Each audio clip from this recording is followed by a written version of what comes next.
Welcome to our channel. Today we how to enable recharge subscriptions on Shopify for retention. Complete guide step by step clearly. To enable recharge subscriptions on Shopify for retention, start by logging into your Shopify admin panel. Go to the Shopify App Store and search for Recharge Subscriptions. Click on the Recharge app from the search results. Select Add App to begin the installation process. Authorize the app to access your Shopify store. Once installed, follow the guided setup process provided by Recharge. Configure your subscription settings by selecting your preferred subscription model. Choose options like delivery frequency and billing cycles that align with your business needs. Set up your subscription products by navigating to the Products section within the Recharge dashboard. Click on Add Product to start adding subscription options to your existing products. Select the products you want to offer as subscriptions and configure their specific subscription details. After setting up the products, customize the customer experience by adjusting the checkout settings. Make sure to add any necessary branding elements to match your store's identity. Test the subscription setup by placing a test order through your store. Verify that the subscription process works smoothly from start to finish.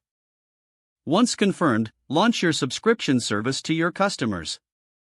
Monitor subscription analytics regularly to evaluate performance and retention rates. Adjust your strategy as needed based on customer feedback and data insights. Implement promotional campaigns to drive awareness of your new subscription offerings. Encourage customers to enroll in subscriptions with incentives such as discounts or exclusive deals. Stay updated on any new features or updates from Recharge to optimize your subscriptions. With these steps, you will successfully enable Recharge subscriptions on Shopify, fostering customer retention and loyalty. If the page does not load, refresh the browser or try again in a private or incognito window. Make sure you are using the correct email address, then retype it carefully to avoid small typos.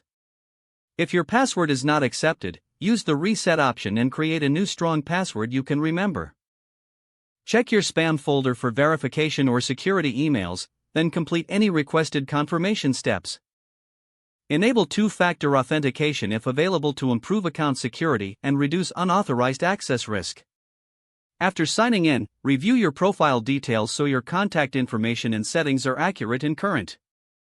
If you see an error message, note it down and try again after restarting your device and internet connection.